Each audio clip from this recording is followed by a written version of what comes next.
Kalau kita lihat dari perspektif ilmu politik, sebenarnya tidak ada sebuah sistem yang sempurna. Ya. Sistem itu selalu ada plus minusnya. Kita bisa bertanya apakah sistem federal lebih baik daripada sistem negara kesatuan? Ya, ada plus minusnya. Apakah kerajaan lebih baik dari republik? Apakah parlementer lebih baik daripada presidensial? Itu semua ada plus minusnya. Tentu kita timbang-timbang dan kemudian kita terapkan, kita evaluasi mana yang sebenarnya lebih sesuai dengan situasi dan kondisi yang kita hadapi.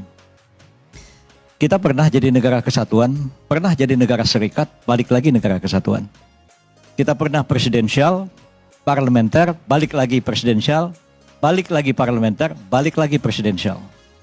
Jadi tidak perlu diherankan kenapa dulu tertutup, terbuka kok balik lagi ke tertutup. Ya, selalu begitu. Ada plus minusnya, ada kekurangan, ada kelebihannya. Hanya yang menjadi persoalan adalah kalau kita lihat dari perspektif lain, perspektif hukum tata negara misalnya. Karena negara itu punya konstitusi, seperti agama punya kitab suci. Yang lain-lainnya itu adalah bagaimana kita mengimplementasikan konstitusi itu dalam kehidupan berbangsa dan bernegara kita, agar arah perjalanan bangsa dan negara itu sejalan dengan konstitusi yang kita miliki itu. Nah, konstitusi kita itu kan bicara tentang pemilu. Presiden, itu kewenangan partai untuk mencalonkan pasangan calon presiden adalah hanya partai politik peserta pemilu. Perorangan nggak bisa, ormas nggak bisa, LSM nggak bisa. Yang bisa mencalonkan hanya partai politik peserta pemilu. Kemudian bab pemilunya sendiri, pasal 22 UUD 45, menyebutkan ada berapa jenis pemilu. Ada pemilu DPD, pesertanya adalah perorangan calon anggota DPD. Pemilu legislatif, pesertanya adalah partai politik. Ya, kita baca konstitusinya. Nah, sekarang kita mengatakan partai politik adalah peserta pileg. Bagaimana sistem pemilunya? Ya. Apakah distrik, apa proporsional? Kalau proporsional, apakah terbuka, atau tertutup, atau list system dan sebagainya? Lagi-lagi saya mengatakan tidak ada satu sistem yang sempurna. Akan selalu ada kekurangan dan ada kelebihannya. Yang jangan kita lupakan adalah bahwa di dalam konstitusi kita itu tegas ada pasal-pasal yang mengatur tentang partai politik. Kita semua tahu yang belajar politik, kita paham bahwa partai politik itu kan didirikan oleh sekelompok orang yang mempunyai ideologi, pemikiran, cita-cita yang sama. Dengan asumsi bahwa masyarakat itu memang beragam dan majemuk. Bikinlah partai sesuai dengan ide, sesuai dengan konsep, ideologi, program Anda. Karena kita menganggap masyarakat itu majemuk. Kalau masyarakatnya monolitik kayak komunis, satu partai aja. Maka didirikanlah partai. Partai itu ada ideologi, ada program, dan lain-lain sebagainya. Dan orang memilih partai itu karena ada ideologi, karena ada setuju dengan program itu. Ya. Jadi tidak ada istilah partai terbuka, partai tertutup. Semua partai pada dasarnya tertutup. Hanya orang yang setuju dengan ideologi partai itu, dia masuk partai itu. Kalau dia nggak setuju, masa dia masuk jadi anggota partai itu? Nah, kecuali barangkali dengan rekrutmen sistem pemilu terbuka. Orang itu nggak pernah di kader, orang itu nggak pernah tahu ideologi dan perjuangan partainya, tiba-tiba dia muncul sebagai calon nomor 1 lagi. Itulah yang sebenarnya menjadi kekhawatiran Ibu Megawati dan kekhawatiran saya juga.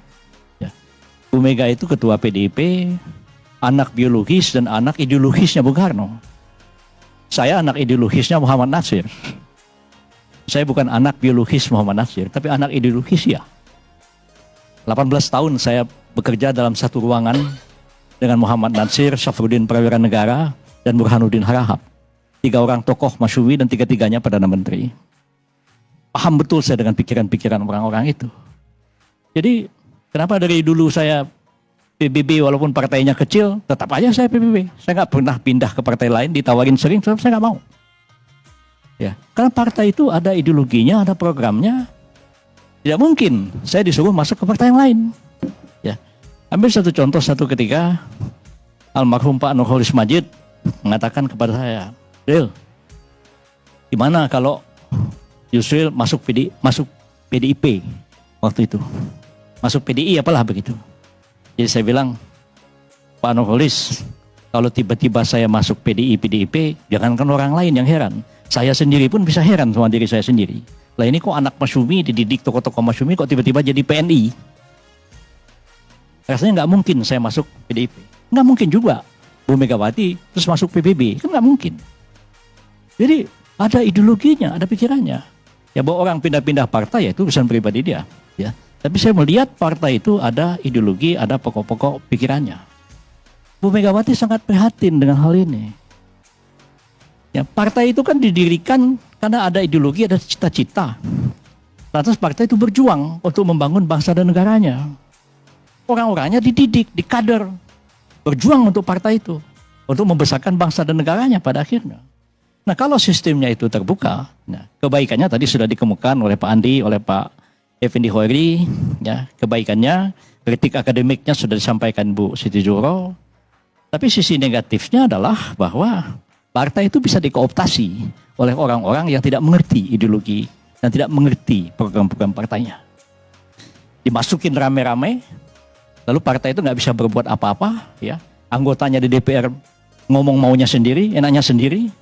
Bisa-bisa, misalnya direkrut orang tiba-tiba jadi anggota DPR, malah tiap hari menghantam modernisme Islam yang menjadi ideologinya PBB, atau menjadi anggota PDIP, tapi mencaci maki nasionalismenya Bung Karno dan segala macam. Itu kekhawatirannya. Jadi sudah ada porsi untuk calon perorangan, ya tempatnya di DPD. Ya, calon partai tempatnya ada di partai politik, tempatnya ada di badan-badan legislatif di DPR. Bahwa bagaimana partai itu merekrut anggota-anggotanya, bagaimana mencalonkan, ya marilah kita pilih sistem yang paling ideal dan paling klop buat kita. Nah kalau tadi dikatakan, ini kan dulu sudah diputuskan MK. Dulu kita tertutup, MK mengatakan itu bertentangan dengan konstitusi. Lalu kemudian proporsional terbuka. Saya terus terang sebagai orang yang mendraft undang-undang MK itu, saya heran sama MK itu. Ya. Dalam hal yang begini dia bisa mempersoalkan remeh-temeh boleh dibilang ya, soal sistem pemilu proporsional terbuka atau tertutup. Tapi hal yang fundamental tentang threshold, presidential threshold yang sekarang ini aneh, 20% yang dipakai pemilu sekarang untuk yang akan datang. MK menolak setiap gugatan. 18 kali digugat di MK, ditolak. Alasannya apa? Alasannya itu adalah open legal policy. Itu adalah kebijakan terbuka pembentuk undang-undang. MK nggak bisa nilai. Lah, itu ngotot. Tidak open legal policy. Tapi yang soal sistem pemilu proporsional terbuka tertutup, MK putuskan. Padahal itu ya tidak perlu diatur dalam undang-undang dasar, tidak perlu diatur dalam undang-undang. Cukup pakai peraturan KPU aja. Saya heran dengan MK ini. Ya. Itu yang perlu dipersoalkan Pak Karni. Ya, barangkali kalau ada hakim MK di sini bisa kita debat rame-rame. Ya, walaupun ya kita mengatakan ya MK itu ya dalam ilmu hukum itu selalu dikatakan putusan pengadilan itu harus dianggap benar. Walaupun secara akademik bisa dipersoalkan. Makanya saya dulu belajar hukum, saya ngambil doktor ilmu politik. Ya. Karena saya tahu ada kelemahan ilmu hukum. Sudah dapat doktor ilmu politik, saya ambil lagi doktor filsafat. Karena saya tahu mesti ada kritik filsafat terhadap hal ini. Jadi ya, minta maaf mungkin saya tidak melihat dari segi ilmu hukum ya. Saya juga belajar politik juga, minta maaf saya. Cukup mengerti juga saya ilmu politik itu, dapat doktor politik juga toh begitu. Jadi saya kira coba kita renungkan kembali ya. Ya, sekarang ini yang setuju proporsional tertutup ya cuman PDIP sama PBB. Ya, hanya dua partai ya. Kemarin memang kita bicara. Saya bicara dengan Pak Ahmad Sarah. Bicara dengan Ibu Mega juga sepintas ya. Karena mungkin PDIP tidak bisa maju sebagai pihak terkait. Karena PDIP ikut terlibat dalam menyusun. Nah, PBB tidak ikut menyusun, maka PBB mendaftar sebagai pihak terkait dan disahkan oleh Mahkamah Konstitusi sebagai pihak terkait dan nanti akan memberikan keterangan. Jadi sekali ini memang barangkali ya nasionalis dan Islam modernis itu bisa satu pikiran menghadapi hal ini. Begitu. Terima kasih Pak Karni.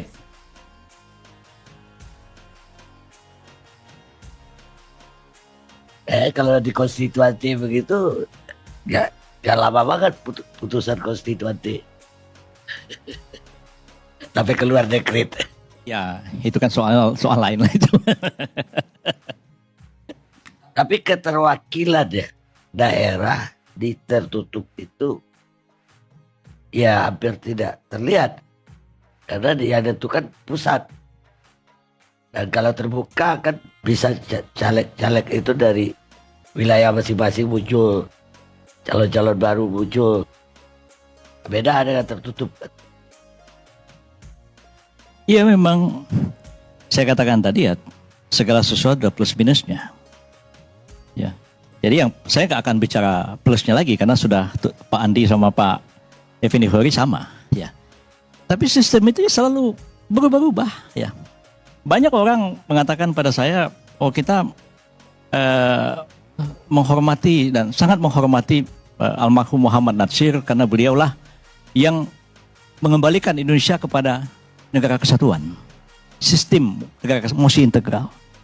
Jadi banyak orang menyangka Pak Natsir itu pendukung keras negara kesatuan. Saya bilang enggak. Pak Natsir itu ikut PRRI. Sesudah PRRI itu dihajar sama tentara, PRRI itu kemudian mereorganize dirinya. Dan mereka mendirikan Republik Persatuan Indonesia dengan sebuah sistem federal. Dan Perdana Menterinya Syafruddin Perwira Negara. Saya interview Pak Natsir dulu Bapak mempertahankan negara kesatuan, tapi di PRRI Bapak mempertahankan negara federal. Dia bilang, mana yang lebih baik sistem itu ya tergantung apa yang kita butuhkan pada suatu saat. Dia bilang, bisa republik. Siapa mengatakan bahwa republik lebih baik dari kerajaan? Ya, Spanyol itu dulu kerajaan, ya. Jadi republik, sempat jadi kerajaan, jadi republik lagi. Ya, jadi kerajaan lagi sekarang. Jadi nggak selalu juga kita mengatakan bahwa ya Malaysia itu sistem kerajaan, mungkin juga dalam banyak hal lebih sesuai dengan situasi dan kondisi Malaysia, barangkali dengan kita. Ya, kita memilih sebuah republik dengan segala plus minus yang ada di dalamnya juga. Saya kira begitu Pak Kami.